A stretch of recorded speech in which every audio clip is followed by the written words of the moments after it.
आइए तो आज आपको बड़ी खबर से रूबरू करा रहे हैं। ये खबर जो है आपको चौंका देगी, इसलिए कि ये खबर आपको चौंका देगी कि बिहार सरकार ने जो है वो 72,000 सांख्यिकी स्वयंसेवकों और 4 लाख संविदा कर्मियों को नियमित करने का फैसला जो है वो सुरक्षित रख लिया है।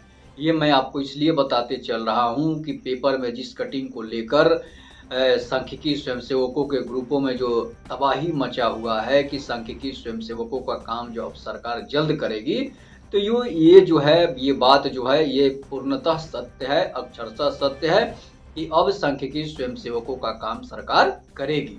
इसलिए कि सरकार का 2024 का चुनाव लड़ना है।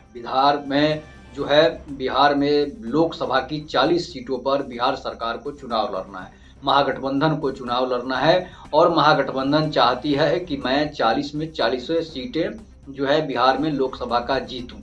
उसके लिए अब आपको करना क्या है, सरकार को करना क्या पड़ेगा? सरकार को ये करना पड़ेगा कि जितने बेरोजगार नौजुवक हैं, जितने बेरोजगार जो संविदा कर्मी हैं, उनको नियमित करना उनकी मजबूरी है।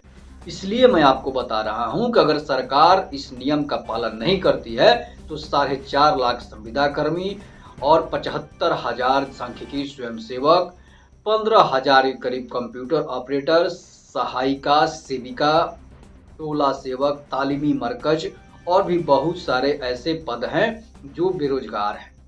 आपको बताते चले कि अगर सरकार सारा मिलाकर कम से कम 10 लाख जो है वो बहालियां जो है बिहार सरकार ने रद्द की हुई है, किसी की नौकरी छीन ली है तो किसी की बहाली रद्द कर दी गई है और उसको फिर से नियमित करने के लिए महागठबंधन की सरकार में जो है वो आपस में ही खींचातानी चल रही है। इसलिए कि तेजस्वी यादव जो है उनका कहना है कि संविदा कर्मियों को आप नियमित नौकरी दे दीजिए।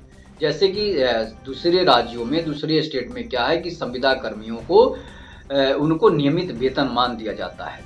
इसी तरह तेजस्वी यादव का कहना है, इसलिए कि तेजस्वी यादव नौजुवक हैं, नौजवान हैं, ऊर्जावान हैं, उनको वो जानते हैं कि किस तरह से हमको 2024 में लोकसभा का सीट जीतना है। सरकार जैसे मोदी सरकार है, मोदी सरकार तो बहालियां निकाल नहीं रही है, बेरोजगारों को बरगला रही है और बेरोजगारी के नाम पर नौजवानों को लूटा जा रहा है।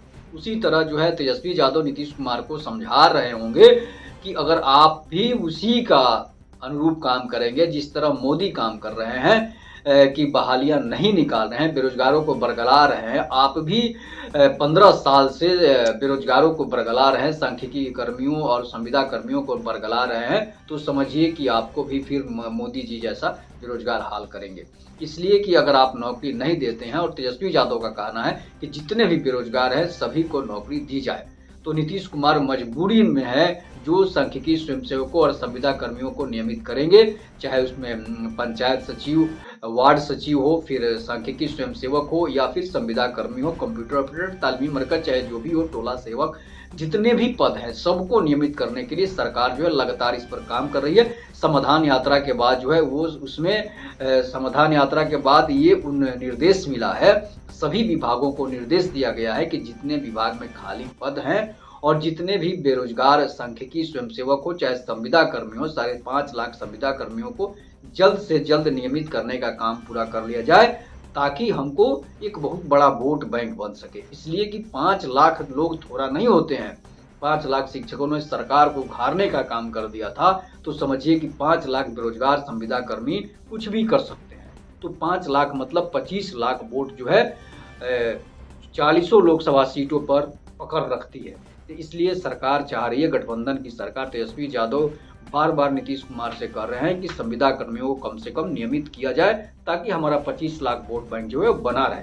तो इस तरह से नीतीश कुमार ने सभी विभागों को आदेश दे दिया है कि जल्द से जल्द उनको नियमित किया जाए, उनको वेतन दिया जाए, ताकि हमारा एक बहुत बड़ा वोट बैंक हमसे न बिखरे। नहीं तो फिर मोदी जैसा हाल होगा जिस तरह से नीतीश कुमार कर रहे हैं। तो नीतीश कुमार अगर वोट चाहते हैं, 40 में 40 लोकसभा का चुनाव जीतना चाहते हैं, तो संविदा कर्मियों को, बेरोजगारों को जल्द से जल्द नियमित करें। 2024 चुनाव से पहले उसको नियमित करें, तब जाके एक बहुत बड़ा वोट बैंक बनेगा।